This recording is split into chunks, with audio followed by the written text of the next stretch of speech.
자, 이번 시간부터는 21장 자바 화면 기능입니다.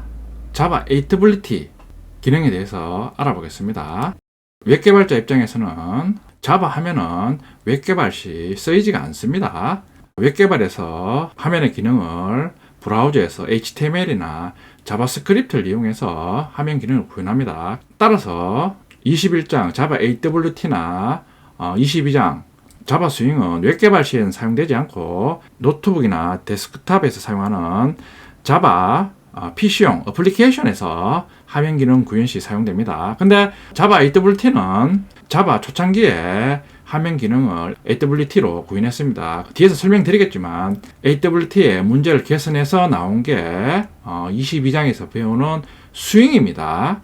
자, 그러니까 지금은 AWT가 거의 사용이 되지 않습니다. 그런데 자바 AWT에 나오는 여러 가지 자바 화면의 구성 요소, 자바 화면에서 이벤트 발생 시 어떻게 이벤트를 처리하는가, 이런 원리, 방법은 스윙에서도 그대로 적용됩니다. 그러니까 화면의 기본 원리를 알기 위해서 AWT를 학습하겠습니다. 그러니까 21장의 AWT에서는 AWT의 각각의 세부적인 기능보다는 화면에서 버튼 클릭이나 사용자가 액션, 즉 이벤트 발생 시 이 이벤트를 어떤 식으로 처리해서 하나의 기능을 수행하는가, 이벤트 핸들링 과정과 원리를 알아보는데 중점을 두겠습니다. 자, 이런 이벤트라든가 이벤트 핸들링 이런 개념은 스윙뿐만 아니라 화면 기능을 제공하는 다른 언어, 제가 앞에서 예를 든 웹브라우저에서 지난 시간에도 실습한 것처럼 로그인 창에서 아이디하고 패스워드 입력해서 로그인 버튼 누르면 해당 사이트에 로그인 하는 과정, 이런 과정도 21장에서 배우는 이벤트와 이벤트 핸들링 과정을 통해서 기능을 구현합니다. 그러니까 21장에서 나오는 개념을 잘 알아두시면 이런 개념이 스윙뿐만 아니라 모든 언어에도 공통적으로 적용됩니다. 당연히 안드로이드 애플리케이션 개발 시 화면에서 발생하는 이벤트에 대해서도 동일한 원리로 처리가 됩니다. 그러니까 21장에서 나오는 개념을 알아두시면 모든 언어의 화면 기능에 공통적으로 적용할 수 있습니다. 즉, 다른 언어를 학습하더라도 여러분들이 쉽게 화면 기능을 이해할 수 있습니다. 자, 먼저 AWT 개념에 대해서 알아보겠습니다. AWT Abstract Window Toolkit의 약자입니다. 초기 자바의 화면 기능을 제공하는 클래스들의 묶음입니다. 자, 특징은 운영체제의 종속입니다. 자, 운영체제 종속이 되니까 자바는 우리 앞에서 자바의 특징에서 학습했듯이 한 번만 코드를 작성하면 모든 운영체제에서 동일하게 실행할 수 있습니다. 근데 초기에 나온 AWT로 자바 화면 구현 시 운영체제 종속이 되기 때문에 운영체제마다 조금씩 화면의 모양이 다릅니다. 미리 말씀드리지만 그래서 나온 게 22장에서 배우는 스윙입니다. 운영체제 종속적인데 반면에 처리 속도는 스윙보다 빠르게 처리할 수 있습니다. 그러니까 장단점이 있습니다. 근데 지금은 자바는 모든 기능과 화면이 운영체제 관계없이 동일하게 표시가 돼야 되기 때문에 22장에서 배우는 스윙 기능을 이용해서 주로 화면 기능을 구현합니다. 그러니까 앞에서 말씀드린 것처럼 21장에서는 AWT를 이용해서 자바 화면의 구성 요소가 뭐고 화면에서 이벤트 발생 시 어떤 과정을 처리하는가, 요 점에 대해서 중점적으로 설명드리겠습니다. 화면의 구성 요소, 이벤트 핸들러 개념은 스윙과 동일합니다. 그리고 말씀드렸듯이 스윙뿐만 아니라 모든 언어에서 이벤트와 이벤트 핸들링 하는 과정은 동일합니다. 그러니까 AWT에 나오는 개념을 잘 이해해 두시면 웹 어플리케이션 뿐만 아니라 안드로이드 등등등 해서 다른 언어에서 화면 기능 구현 시 쉽게 화면 기능을 구현할 수 있습니다. AWT 개총 구조입니다. 자, AWT는 크게 컴포넌트 계열과 메뉴 컴포넌트 계열로 분류할 수 있습니다. 자, 최상위 오브젝트 클래스에 대해서 컴포넌트와 메뉴 컴포넌트가 상속받습니다. 자, 컴포넌트는 크게 컨테이너와 화면에서 사용자와 직접 인터페이스하는 버튼, 초이스, 리스트와 같은 화면 컴포넌트로 구분할 수 있습니다. AWT로 구현한 화면의 구성 요소입니다. AWT는 크게 컴포넌트, 컨테이너, 배치 관리자로 나눌 수 있습니다. 자, 컴포넌트는 옆에 계산기 화면에서 보듯이 컴포넌트는 버튼, 체크박스, 라디오 버튼, 텍스트 필드 같은 화면에서 사용자에게 여러 가지 기능을 제공하는 요소를 의미합니다. 그러니까 계산기를 예를 들면 자, 계산기에 숫자 버튼을 이용해서 사용자가 계산하고자 하는 숫자를 입력합니다. 자, 그리고 입력한 사용자의 숫자에 대해서 표시를 해주는 입력 상자, 사용자가 다른 기능을 선택할 수 있는 메뉴, 이런 사용자가 직접 인터페이스에서 기능을 제공하는 요소를 컴포넌트라고 합니다. 우리가 웹 브라우저나 아니면 프로그램 사용 시 일상적으로 많이 사용하는 기능입니다. 자, 다음 구성 요소는 컨테이너입니다. 화면 전체에 틀을 제공하고 컴포넌트를 포함 또는 표시하는 기능을 합니다. 윈도우와 판넬 계열로 나눌 수 있습니다. 계산기 프로그램에서 전체 화면에 틀을 제공하는 기능을 하는 게 컨테이너입니다. 자바 AWT로 화면 구현 시 전체 화면의 틀은 프레임을 이용해서 일반적으로 구현합니다. 그리고 윈도우, 즉 프레임 안에 컴포넌트를 배치해서 사용자와 인터페이스 합니다. 뒤에서 자세히 알아보겠습니다. 배치 관리자, 레이아웃 매니저라고 합니다. 컨테이너에서 컴포넌트의 크기와 위치를 지정해 줍니다. 각 컨테이너는 기본 배치 관리자를 가집니다. 지금 윈도우 컨테이너 안에 어떤 버튼을 우리가 원하는 위치에 위치할 수 있게 하는 기능을 배치 관리자가 수행합니다. 뒤에서 학습하겠지만 각 컨테이너는 기본 배치 관리자를 가집니다. 기본 배치 관리자 외에 필요하면 다른 배치 관리자를 지정해 줄 수도 있습니다. 뒷부분에서 상세히 알아보겠습니다. 첫 번째 AWT 구성 요소입니다. 컨테이너입니다. 컨테이너는 버튼이나 텍스트 필드처럼 컴포넌트를 묶어서 관리하기 위한 기능입니다. 자, 말씀드렸습니다. 자, 컨테이너 안에 사용자하고 직접 인터페이스하는 버튼이나 텍스트 필드를 위치시킵니다. 컨테이너의 종류입니다. 컨테이너는 크게 윈도우 계열과 판넬 계열로 나눌 수 있습니다. 윈도우 계열, 여러 컴포넌트와 판넬을 포함하여 표시하는 기능을 합니다. 대표적인 윈도우 계열이 프레임입니다. 그리고 다이얼로그 등등등이 있습니다. 앞에서 예시로 든 계산기 화면, 전체 화면에 틀을 제공하는 기능을 하는 게 컨테이너 중에 윈도우 계열 컨테이너입니다. 구체적으로 프레임 컨테이너가 자바에서 전체 화면에 틀을 제공합니다. 자, 판넬 계열은 윈도우처럼 독립적으로 표시는 하지 않지만 여러 컴포넌트들을 묶어서 특정 위치에 그룹으로 표시하고 싶다. 이럴 때 판넬 계열 컨테이너를 사용합니다. 예제 코드로 상세하게 알아보겠습니다. 프레임과 판넬이 가장 많이 사용됩니다. 프레임은 프로그램에서 윈도우 화면을 생성하기 위해서 가장 많이 사용됩니다. 앞에 계산기 화면에서도 설명드렸습니다. 프레임의 특징, 프로그램에서 윈도우를 생성하기 위해서 사용됩니다. 타이틀과 최소, 최대 버튼을 기본으로 제공합니다. 기본은 안 보이게 설정했기 때문에 set visible 메서드 호출해서 true로 설정해 줘야지 프로그램 실행 시 화면에 표시가 됩니다. 기본 배치 관리자는 보더 레이아웃입니다. 자, 실습 시 상세하게 알아보겠습니다.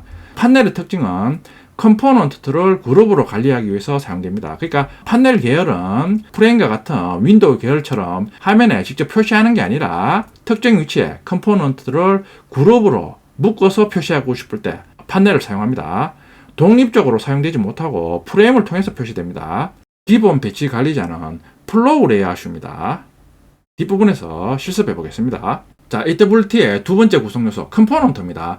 컴포넌트들은 사용자에게 정보를 받거나 정보를 표시해 주는 등의 기능을 수행합니다. 컴포넌트. 자, 전 시간에 학습한 공공 데이터 연동 사이트에 보면 자, 이런 식으로 로그인 시 각각의 입력창에 아이디와 패스워드 넣고 자, 로그인 버튼 누르면 로그인 기능을 수행했습니다. 자, 이런 식으로 사용자에 대해서 정보를 입력받거나 아니면 표시하거나 아니면 버튼을 클릭하는 등의 기능을 제공하는 게 컴포넌트입니다. 자, 주요 컴포넌트, 버튼, 체크박스, 초이스, 라벨, 리스트, 스크롤바, 텍스트 필드 등이 있습니다. 자, 우리가 자주 사용하는 기능입니다. 다음은 배치 관리자입니다. 컴포넌트가 원하는 위치에 배치할 수 있게 하는 기능을 제공합니다. 자, 컨테이너 안에 컴포넌트를 표시해야 되는데 배치 관리자를 이용해서 컨테이너 안에 컴포넌트 위치를 지정해서 표시해 줄 수 있습니다. 배치 관리자의 특징입니다. 컨테이너 내에 컴포넌트들의 배치를 담당합니다. 컨테이너는 기본 배치 관리자를 가집니다. 컨테이너의 배치 관리자는 사용자가 변경할 수 있습니다. 자, 자바에서 제공하는 여러 가지 배치 관리자들입니다. 많은 배치 관리자를 제공하고 있습니다. 가장 많이 사용되는 프레임 컨테이너의 배치 관리자는 앞에서 말씀드렸듯이 보더 레이아웃입니다. 자, 먼저 가장 많이 사용되는 보더 레이아웃에 대해서 알아보겠습니다. 자, 보더 레이아웃의 특징입니다. 프레임의 기본 배치 관리자입니다. 화면을 5개의 영역으로 구분해서 컴포넌트를 표시합니다. 기본은 센터입니다. 다른 영역에 아무것도 배치하지 않으면 센터가 다 포함합니다. 보드 레이아웃의 영역입니다. 자, 보면 전체 프레임의 영역을 5구역으로 나눕니다. 지금 동서남북 나누고 중앙을 센터로 지정합니다. 프레임 컨테이너의 보드 레이아웃 실습 예제입니다. 프레임 클래스 타입 참조 변수 프레임 선언합니다. 자, 버튼 클래스 타입 참조 변수 4개 선언합니다. 텍스트 필드 타입 참조 변수 TF1 선언합니다. 화면을 표시하기 위해서 프레임 객체 생성합니다. 화면 이름을 보드 레이아웃 예제로 지정합니다. 자, 4개의 버튼 객체 생성합니다. 자, 버튼 이름을 차례대로 버튼 1, 버튼 2, 버튼 3, 버튼 4로 지정합니다. 자, 텍스트 필드 객체 생성하면서 텍스트 필드의 기본 값을 지정해 줍니다. 그런 후 버튼과 텍스트 필드 컴포넌트를 프레임 컨테이너에 표시합니다. 자, 표시하는 방법은 프레임 컨테이너에 add 메소드 이용해서 표시할 컴포넌트명 그리고 표시할 위치를 지정해 줍니다. 지금 보드 레이아웃.nodes 보드 레이아웃 클래스에 있는 nodes 상수를 이용해서 tf1 즉 텍스트 필드는 nodes 즉 북쪽에 표시합니다. 그러니까 미리 실행 화면을 보면 텍스트 필드는 최상단에 표시가 됩니다. 이어서 사우스 참조 변수가 가리키고 있는 버튼 1은 사우스에 표시가 됩니다. 자, 사우스니까 맨 하단에 표시가 됩니다. 차례대로 웨스트가 가리키고 있는 버튼 2는 웨스트 서쪽에 표시가 됩니다. 이스트, 센터도 각각 지정해서 이스트, 센터에 각각 표시가 됩니다. 실행하면 자, 이런 식으로 각각의 지정한 위치에 텍스트 필드 버튼이 표시가 됩니다. set size 메소드 이용해서 실행 시 표시할 컨테이너 즉 윈도우의 가로 세로 사이즈를 지정해 줍니다. 가로 세로 길이가 400픽셀입니다. 프레임 컨테이너는 실행 시 표시가 안 됩니다. 자, 표시해 주려면 set visible 메소드를 이용해서 true로 설정해야지 실행 시 화면에 표시가 됩니다. 자, 지금 버튼 1과 버튼 3. 자, 버튼 1과 버튼 3. 자, south와 east를 주석 처리 후 실행하면 south와 east를 주석 처리하고 실행하면 버튼 1과 버튼 3은 표시가 안 되니까 버튼 4가 south와 east 영역을 포함해 버립니다. AWT의 정의와 AWT의 구성 요소에 대해서 알아봤습니다. 자, 그럼 프레임 컨테이너의 보드 레이아웃을 실습해 보겠습니다. 새로운 장이 시작됐으니까 새로운 자바 프로젝트 생성합니다. ch21 create module info.java 체크를 해제합니다.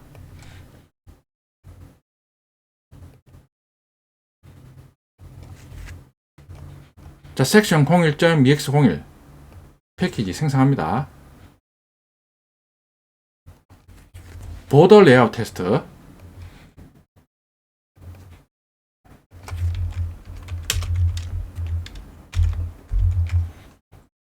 프레임 클래스 타입 참조 변수 프레임 선언합니다.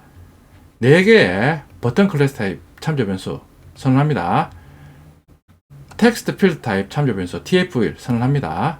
실행 시 화면을 표시하기 위해서 프레임 객체 생성하면서 윈도우 화면 이름을 보드 레이아웃 예제로 지정해 줍니다. 자, 그리고 4개 버튼 객체 생성하면서 버튼 1에서 버튼 4 버튼 이름을 지정해 줍니다. 텍스트 필드 객체 생성하면서 입력창입니다. 기본 메시지를 지정해 줍니다. 생성한 버튼과 텍스트 필드를 프레임 컨테이너에 표시합니다. 표시하는 방법은 매개 변수가 2개인 add 메소드를 이용합니다. add 메소드 호출하면서 첫 번째 매개 변수로는 표시할 컴포넌트를 지정합니다. 지금 tf1이니까 텍스트 필드를 표시합니다. 두 번째는 표시할 위치입니다. 프레임 컨테이너의 기본 배치 관리자는 보드 레이아웃이니까 보드 레이아웃 클래스의 nodes 상수명을 이용해서 텍스트 필드는 최상단에 표시합니다. 자, 사우스 버튼은 보드 레이아웃의 사우스 최하단에 표시합니다. 자, 웨스트는 보드 레이아웃의 웨스트 왼쪽에 표시합니다. 이스트는 오른쪽에 표시합니다. 지금 센터 참조 변수 가리키고 있는 버튼 4는 좀 센터로 지정해서 중앙에 표시합니다. 자, 그리고 실행 시 프레임 윈도우에 가로, 세로 사이즈를 셋 사이즈 메소드 이용해서 지정해 줍니다. 400, 400이니까 가로, 세로 길이가 400픽셀입니다. 실행 후 화면이 표시되기 위해서 셋 비지블을 true로 설정해 줍니다. 실행해 보면 최상단이 노스 영역이니까 메소드 호출하면서 노스에 지정한 TF1 텍스트 필드가 표시가 됩니다. 그리고 텍스트 필드 객체 생성 시 생성자 매개 변수에 지정한 입력창입니다. 메시지가 초기 메시지 입력값으로 표시가 됩니다. 자, 이런 식으로 지우고 입력할 수 있습니다. 자, 그런 후 중앙에는 지금 센터로 지정한 버튼 4 버튼이 표시가 됩니다. 최하단에는 버튼 1이 표시가 됩니다. 사우스로 지정한 버튼 1이 최하단에 표시가 됩니다. 자, 이런 식으로 프레임 컨테이너의 기본 배치 관리자는 보더 레이아웃입니다. 보더 레이아웃은 전체 화면 영역을 5부분으로 나눠서 컴포넌트를 배치할 수 있습니다. 자, 근데 사우스하고 이스트를 주석 처리하면, 자, 그럼 보더 레이아웃의 사우스와 이스트 영역에는 표시할 컴포넌트가 없습니다. 실행 시 윈도우 타이틀에 보더 레이아웃 예제 표시가 됩니다. 표시하는 방법은 프레임 객체 생성하면서 생성자 인자로 윈도우 타이틀을 지정해 주면 됩니다. 종료 버튼 클릭 시 프레임에서는 자동 종료가 안 됩니다. 그런데 22장에서 배우는 스윙에서는 종료 버튼 클릭 시 자동 종료가 됩니다. 그러니까 현재는 화면 기능을 스윙으로 대부분 구현합니다. 종료하기 위해서는 이클립스의 종료 버튼 클릭하면 종료가 됩니다.